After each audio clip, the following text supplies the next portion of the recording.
Hello, class. I hope you're all doing well, and I hope you're all nice and safe and healthy. And I know this has been a very difficult time for you. Everyone's adjusting, us included, and hopefully you're all well. So today we're going to be talking a little bit about the American Psychological Association's Code of Ethics. It's important for us in the field to have a set of guidelines that guide our ethical behavior.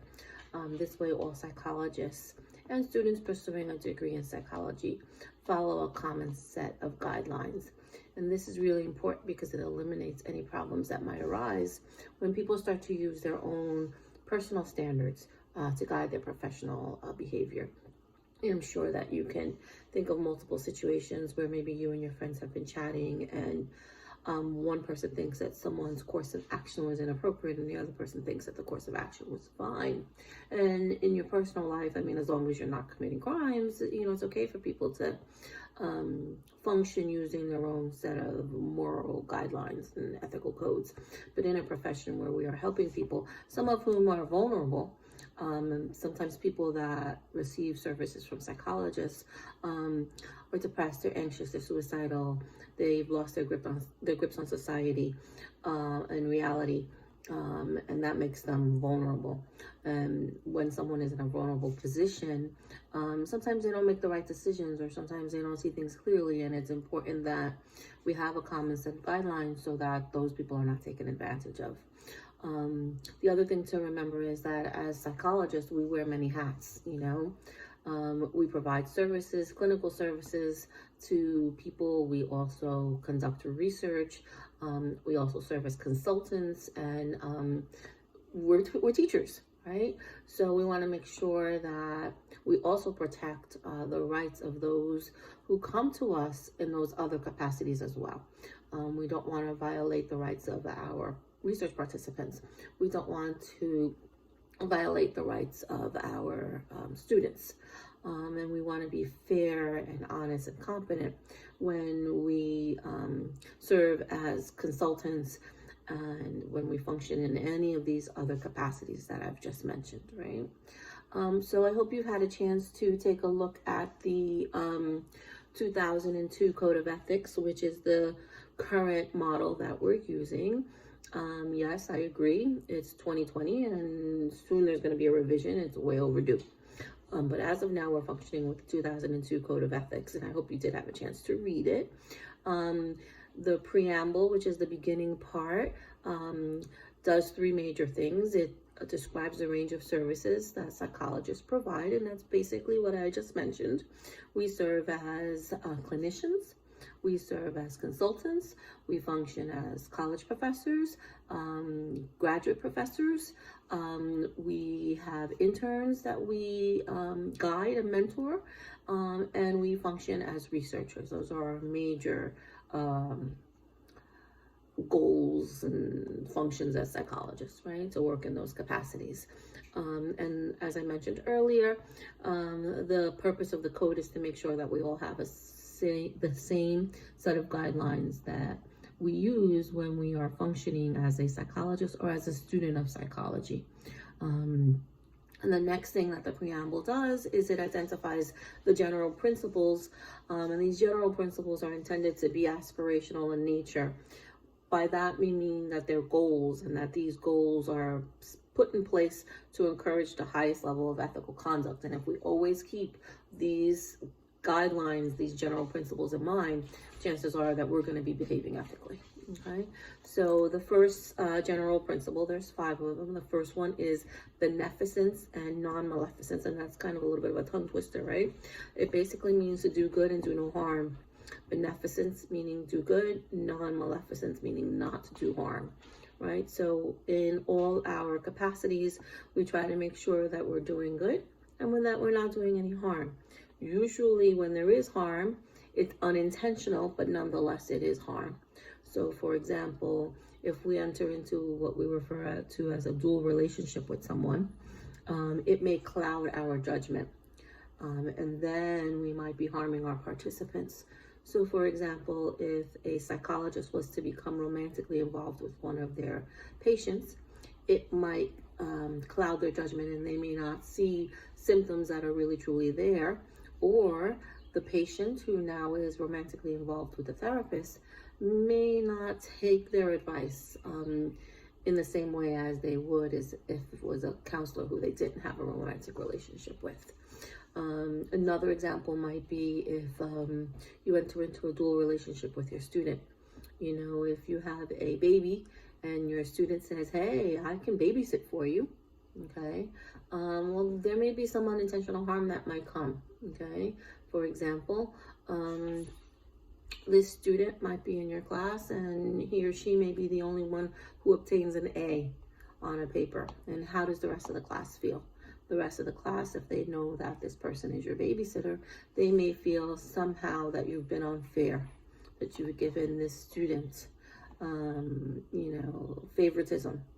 And that sets a bad tone for the class, and students feel like they're not getting treated fairly. So that's unintentional harm, right?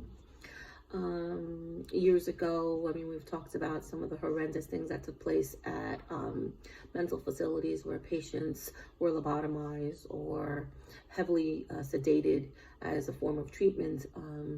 And again, they were harmed, but it was unintentional. We weren't purposefully trying to hurt them. At the time, psychologists thought that that was a, preferred mode of treatment, okay? The second principle is fidelity and responsibility.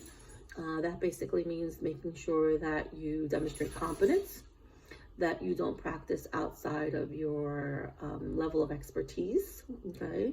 Remember, psychology is a very specialized field. So if you are a industrial psychologist, you shouldn't be practicing as a school psychologist. If you don't have training in therapy or marriage therapy, you shouldn't be functioning as a marriage therapist, right? So that's being competent, that's being responsible, right? Making sure that if you have any personal problems, that you get them treated so that you can meet the demands of your job, okay? So you can't be missing sessions with your patients because you are an alcoholic and you're oversleeping every day. You can't be so preoccupied with doing your research that you have an assistant teaching your classes, okay? That's not meeting your responsibilities, okay? That's not demonstrating fidelity, doing what you're supposed to be doing as dictated by your role as a psychologist in your specific capacity, okay? And there are a lot of different things that could interfere with your ability to practice responsibly, okay? The third general principle is integrity. Basically, that means being honest, okay? Not lying, okay? So you don't want to lie about your expertise. You don't want to misguide people into thinking that you accept insurance when you don't, okay? You want to be honest all the time, okay? And upfront, okay? The next principle is justice. Justice deals with the issue of being fair. Fair as a professor. You can't play favoritisms, okay? It doesn't matter whether you like a student or not. If they scored an A on a test, that's the grade they get, okay? You can't offer one student extra credit and not offer the other student extra credit, okay? That would not be fair. The issue of justice also arises when dealing with things like setting a rate for your professional services. You do have a right to set a rate, and the guidelines are that the rate is supposed to be fair and reasonable given the area that you are practicing in. But let's say that you set a rate of $350 a session. Are you really being fair? Can everybody access your services? Remember, you're not selling designer handbags and designer shoes. You're providing psychological services. And how do you deal with it then when a patient calls you, they're depressed, they're suicidal, they want your services as a psychologist, and you have a rate of $350 a session, which they can't afford? It's really not fair, okay? You could refer them to somebody else who has a lower rate, but now you may have caused some unintentional harm because the person feels bad about themselves that they can't afford your service, okay? So justice deals with issues of fairness, Okay. And then the last principle is respect for people's rights and dignity. You have to make sure that you do not in any way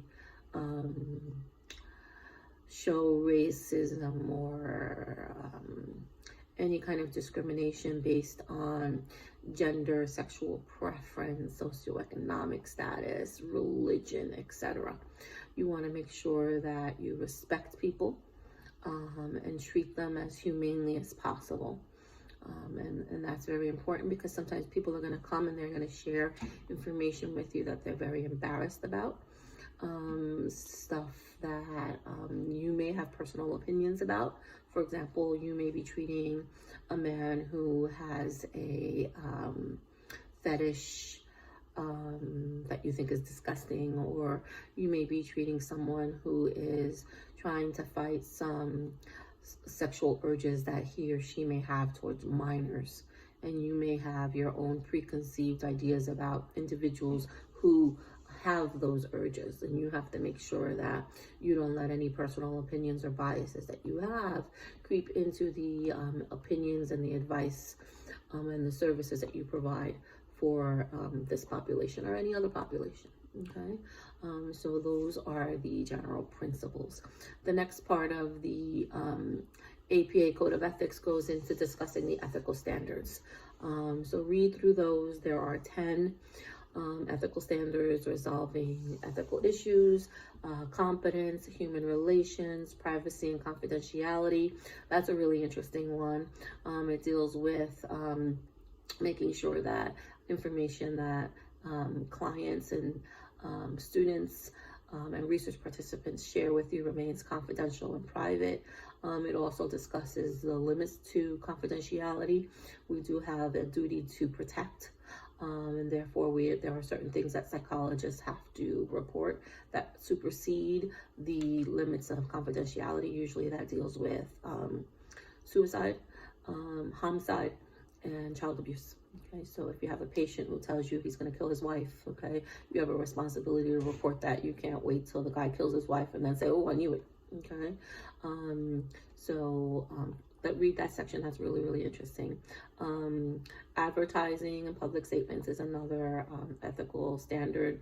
Record keeping and fees. We talked a little bit about fees, education and training, research and publication, assessment and therapy.